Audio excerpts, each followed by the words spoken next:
Episode 3 की शुरुआत में हम नोएले का पास्ट देखते हैं। जब वो छोटी थी वो कहती है कि तुम्हारा ये काम कब खत्म होगा, मुझे भूख लगी है। लेकिन वेनिसा का पूरा फोकस अपने काम पर होता है। इसी वजह से नोएले वहाँ से चली जाती है और कुछ देर बाद वहाँ आकर बोलती है कि घर में जो भी बचा कुचा था वो मैंने खा लिया। लेकिन उसके इतना कुछ कहने के बाद भी वेनिसा कुछ नहीं बोलती, वो अपना काम करती रहती है। और इस वजह से नोएले गुस्सा होकर एक तलवार उठा लेती है, लेकिन वो उसके लिए बहुत ज्यादा भारी थी और इसी वजह से वो वहीं पर गिर जाती है। और उसके गिरने के बावजूद भी वेनिसा अपना काम करती रहती है, जिस वजह से नोएले को और भी गुस्सा आ जाता है। अब इसके बाद नोएले पूछती है कि आखिर इस काम को करने में इतना मजा क्या आता है? तुमने कई दिनों से कुछ भी खाया पिया नहीं है, तुम्हें भूख नहीं लगती? लेकिन फिर भी वेनिसा कोई जवाब नहीं देती और नोएले उदास हो जाती है। अब अगली सुबह जब नोएले सोकर उठती है तब वो देखती है कि वेनिसा की तलवार बन चुकी है और अब जाकर वो अपनी जगह पर से उठी है। और अब प्रेजेंट में नोएले एलन से कहती है कि इस तलवार से इसे खत्म कर दो। एलन कहता है कि इसने तो हम पर हमला भी नहीं किया, तो आखिर मैं इसे मारूं क्यों? और मेरा ऐसा कोई इरादा नहीं है कि मैं तुम्हारे बदला लेने की भावना को बढ़ावा दूं। अब ये बात सुनकर नोएले एलन के हाथ से वो तलवार लेकर उस मॉन्स्टर को खुद मारने के लिए जाने लगती है। लेकिन तभी एलन बोलता है कि हमारे हमलों का उस पर कोई असर नहीं होगा। इस मॉन्स्टर के ऊपर एक बैरियर लगा हुआ है जो किसी भी तरह के हमले को न्यूलिफाई कर देगा और इसके बैरियर को सिर्फ टॉप क्लास के वेपन ही तोड़ सकते हैं, जैसे एक सेक्रेट स्वॉर्ड। और अभी तक तुमने ऐसा कोई भी हथियार नहीं बनाया है जो सेक्रेट स्वॉर्ड को सरपास कर दे। लेकिन अगर तुम अभी भी उस पर हमला करना चाहती हो तो मैं तुम्हें नहीं रोकूंगा। और ये कहने के बाद एलन यहाँ से जाने लगता है और नोएले अब उस बीस्ट पर हमला नहीं करती। अब इसके बाद एलन इसकी जानकारी बीएट्रिस और लीसे को देता है। वो दोनों ये बात जानकर हैरान हो जाती हैं कि एक फेंडर इस गांव के जंगल में है। एलन कहता है कि शायद से कोई उसे यहाँ पर लाया होगा। बीएट्रिस कहती है कि आखिर ऐसा कौन कर सकता है? एलन कहता है कि मुझे किसी पर शक है लेकिन मेरे पास कोई सबूत नहीं है। वैसे लीसे, क्या तुम्हारा काम यहाँ पर खत्म हो गया? तुम दोनों सिर्फ मेरे लिए एक तलवार बनवाने के लिए तो यहाँ पर नहीं आई होंगी। ये बात सुनकर लीसे कहती है कि तुमसे कुछ भी छुपाना बहुत मुश्किल है। आज से 3 महीने पहले हमारे स्ट्रॉन्गेस्ट जनरल्स में से एक जनरल साइरस की किसी ने हत्या कर दी और उन्हें मारने के बाद वो उनका सिर भी ले गए। कई सारे लोगों ने इस मामले की जांच की लेकिन किसी को भी कुछ पता नहीं चला। और शायद से अब तुम ये बात समझ ही गए होगे कि ये काम एक शैतान का है। उनकी ताकतें हमारे लिए अननोन है। सो एलन पूछता है कि आखिर एक डीमन एक इंसान को क्यों मारेगा? बीएट्रिस कहती है कि शायद से किंगडम में किसी ने डीमन से हाथ मिला लिया है और हम इस गांव में इसी वजह से आए हैं ताकि हम कुछ सबूत इकट्ठा कर पाएं, क्योंकि इस गांव में सभी प्रकार के लोग आते हैं। तभी एलन कहता है कि मुझे ये तो नहीं पता कि आखिर उसकी हत्या किसने की होगी, लेकिन मैं एक बहुत ही संदेहजनक पर्सन से मिला हूँ। दूसरी ओर जंगल में हम फेंडर के पास माइलेने को देखते हैं जो कहती है कि आखिर ये टूटा कैसे? शायद ये उस आदमी के हमले से टूटा है। आखिर वो ऐसा कैसे कर सकता है?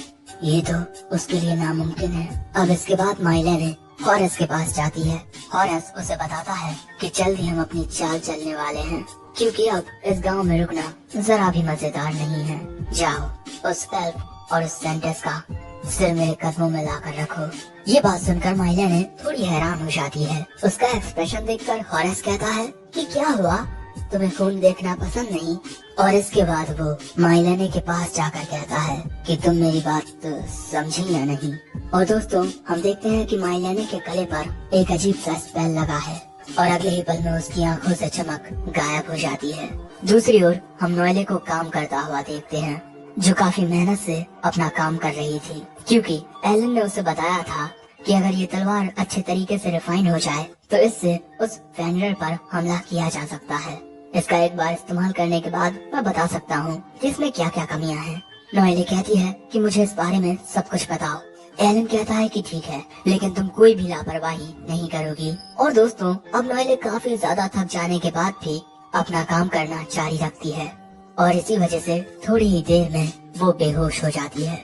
और इसके अगले ही सीन में हम देखते हैं कि नोएले की आंखों के सामने वेनिसा उस फेंडर से लड़ रही थी। उस फेंडर के साथ वहाँ पर एक आदमी था जो वेनिसा से कहता है कि तुम्हारी स्किल्स बहुत अच्छी हैं, जो हमारे लिए एक प्रॉब्लम है।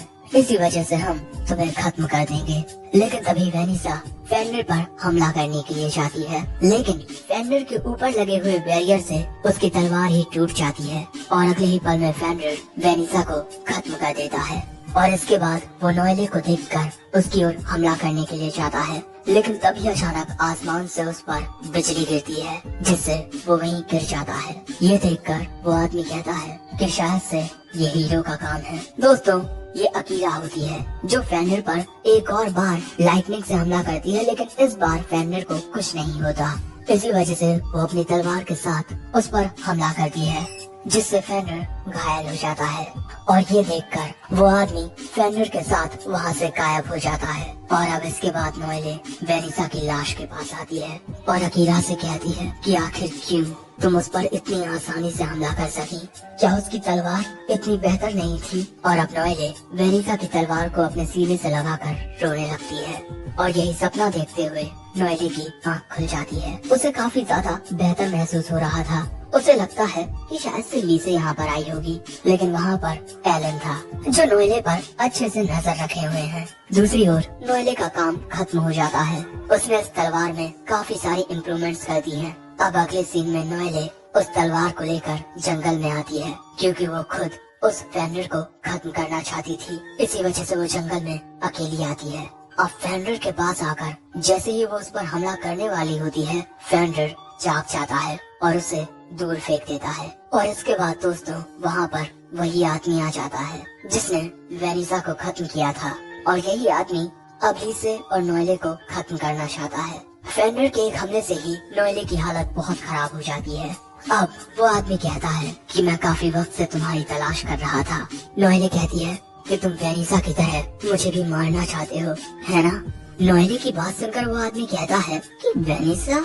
अच्छा, तो तुम वही एल्फ हो जो उस रात उस ड्वार्वन स्मिथ के साथ थी। सच में लगता है मास्टर और स्टूडेंट दोनों ही फेंडर के हाथों मारे जाने वाले हैं। ये बात सुनकर नोएले उस पर हमला करने के लिए जाती है, लेकिन तभी फेंडर नोएले पर ही हमला करके उसे वहीं गिरा देता है और अब नोएले हिल भी नहीं पा रही थी। वो आदमी नोएले के पास आकर बोलता है कि इससे पहले कि फेंडर तुम्हें खा जाए, मुझे तुमसे एक बात पूछनी है। क्या तुम मेरी सेवा करोगी? मैंने सुना है कि तुम में एक अनोखी ताकत है, और अगर फेंडर तुम्हें खा जाएगा तो वो ताकत वेस्ट हो जाएगी। तुम्हारी वो ताकत है the eyes of the fairy sovereign Graham sight. इस दुनिया में सिर्फ 5 ही अनोखे तोहफे हैं और तुम्हारा उनमें से एक है। और तुम जरा भी चिंता मत करो, तुम्हारा बहुत अच्छे से ख्याल रखा जाएगा। मेरी सेवा बहुत सारे लोग करते हैं और भले से ही मुझे देखकर ऐसा ना लगे, लेकिन मैं बहुत नरम दिल इंसान हूँ। एक लड़की जिसने अपना सब कुछ खो दिया और उसके पास कोई जगह नहीं थी जहाँ पर वो जा सके, इसी वजह से मैंने उसे अपने साथ रख लिया। वैसे उसका गांव तबाह करने वाले भी हम ही थे। और ये कहते हुए वो हंसने लगता है। ये देखकर नोएले कहती है कि तुम एक शैतान हो और तुम्हारा साथ देने से अच्छा है कि मैं मर जाऊं। ये बात सुनकर वो आदमी कहता है, मैंने तो सोचा था कि तुम काफी समझदार होगी, लेकिन। और इसके बाद वो आदमी फेंडर को हमले का इशारा करता है और इसके बाद फेंडर नोएले पर हमला करने के लिए जाने लगता है, लेकिन अगले ही पल में हम देखते हैं कि कोई फेंडर पर हमला करके उसे दूर फेंक देता है और ये होता है एलन। एलन को देखकर वो आदमी कहता है कि मैंने तुम्हारी ताकत को कम समझा, मुझसे ये गलती हो गई। वैसे तुम यहाँ पर अपने साथी की मदद करने के लिए आए हो, लेकिन तुम्हें तो एक दूसरा काम भी मिला था, है ना? तुम्हें नहीं लगता कि तुम्हें प्रिंसेस की हिफाजत करनी चाहिए, कहीं देर ना हो जाए? दूसरी ओर लीसे जहाँ पर होती है उस कमरे का दरवाजा खुलता है। दोस्तों, माइले ने गायब होकर लीसे को मारने के लिए आई थी, लेकिन वहाँ पर लीसे नहीं होती। दोस्तों, हम देखते हैं कि बीएट्रिस और लीसे वहीं पीछे छिपे हुए थे और अब माइले ने उनकी नजरों के सामने आ जाती है। दूसरी ओर एलन कहता है, तुम्हारा मतलब वो लड़की जो खुद को गायब कर सकती है? मुझे इस बात का पहले से ही शक था, इसी वजह से मैं एक बैरियर वहाँ पर लगा कर आया हूँ जो इनविजिबिलिटी को न्यूलिफाई कर देगा। अपने पिछली जिंदगी में मैं ऐसी काफी सारी चालें देख चुका हूँ। वो आदमी कहता है कि पिछली जिंदगी? क्या बकवास कर रहे हो, और इसके अलावा तुम उसे कमजोर मत समझना। दूसरी ओर माइला ने और बीएट्रिस लड़ने लगते हैं। लेकिन यहाँ पर बीएट्रिस भारी पड़ रही थी और वो माइलेने पर हमला करने ही वाली थी, लेकिन तभी लीसे उसे रोक देती है और इसी मौके का फायदा उठाकर माइलेने बीएट्रिस पर हमला करके उसे बेहोश कर देती है और इसके बाद वो लीसे को भी पकड़ लेती है और उसके ऊपर अपनी चाकू लगा देती है। लेकिन उसके कुछ करने से पहले ही बीएट्रिस पीछे से आकर उसे बेहोश कर देती है और ये सब एलन यहीं से देख लेता है और बोलता है कि तुम्हारी वो असिस्टेंट तो हार चुकी है। हॉरेस कहता है कि तुम मजाक कर रहे हो। एलन बोलता है कि तुम जो चाहे वो सोच सकते हो। अब ये देखकर हॉरेस कहता है कि चाहे कुछ भी हो, यहाँ पर मेरा पकड़ाव भारी है, क्योंकि एक सेक्रेट स्वॉर्ड के बिना तुम फेंडर को खरोच भी नहीं पाओगे। और इसके बाद हॉरेस फेंडर को हमला करने का इशारा करता है। अब जैसे ही फेंडर उन पर हमला करने के लिए आता है, नोएले को याद आता है कि वेनिसा के साथ क्या हुआ था और यहाँ पर फेंडर एलन की ओर आगे बढ़ रहा था और तभी एलन भी फेंडर पर हमला कर देता है, जिसके बाद फेंडर का काफी खून निकलने लगता है और वो वहीं पर गिर जाता है। ये देखकर हॉरेस काफी हैरान हो जाता है और इसके बाद वहाँ से भाग जाता है। दोस्तों, हॉरेस टेलीपोर्टेशन मैजिक का यूज कर सकता है। वहीं इसके बाद एलन नोएले को लेकर जंगल से जाने लगता है और एलन नोएले को हील कर चुका है और वो बस अब सो रही है। और ऐसे ही एलन लीसे के पास आ जाता है। लीसे एलन के पास जाती है और पूछती है कि तुम दोनों ठीक तो हो ना? एलन कहता है कि हाँ, हम दोनों ठीक हैं। और तभी नोएले को भी होश आ जाता है और वो खुद को एलन की पीठ पर देखकर हड़बड़ाने लगती है और बोलती है कि तुमने मेरी इजाजत के बिना मुझे कैसे उठाया, मुझे नीचे उतारो। अब इसके बाद वो कमरे में आते हैं जहाँ पर लीसे और बीएट्रिस ने माइलेने को बांध कर रखा है और हमें पता चलता है कि ये लड़की हॉरेस के स्पेल से बाहर आ चुकी है और अब ये अपनी मर्जी से बोल पाएगी। बीएट्रिस कहती है कि अगर अभी भी इसने हमें कुछ नहीं बताया तो हम इसे कैपिटल लेकर जाएंगे और वहाँ पर इससे पूछताछ करेंगे।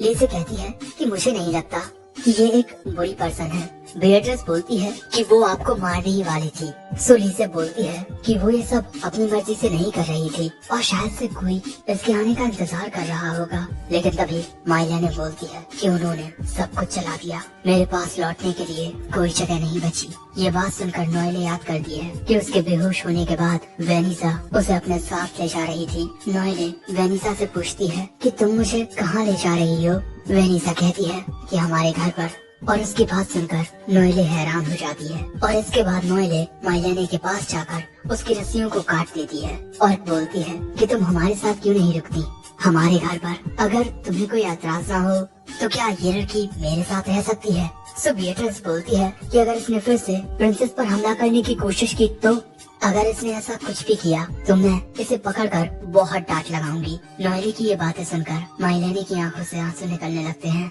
और ये देखकर एलन मुस्कुराता है और बोलता है कि शायद से एक दिक्कत अब कम हो गई है। और इसके अगले सीन में हम एलन को जंगल में देखते हैं। वहाँ पर एलन अपनी तलवार निकालकर एक बहुत ही ज्यादा पावरफुल स्लैश करता है, जिस वजह से आसपास की जगह तबाह होने लगती है।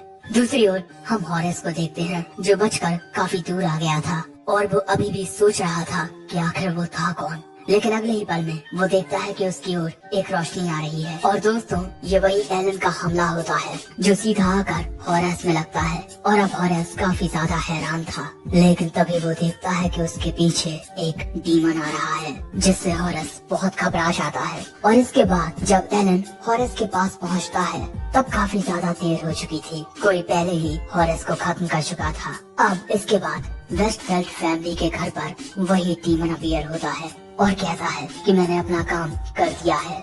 सो ब्रेड बोलता है कि बड़ी बड़ी बातें करने के बाद भी तुम अब तक उस एल्फ और प्रिंसेस को नहीं मार सके। शायद से डीमंस इतने ज्यादा इम्प्रेसिव भी नहीं होते। ये बात सुनकर वो डीमन कहता है कि हम उस सेंटेस और एल्फ को बाद में देख लेंगे और उसके बाद हीरो और आर्क बाई शॉप को हैंडल करेंगे।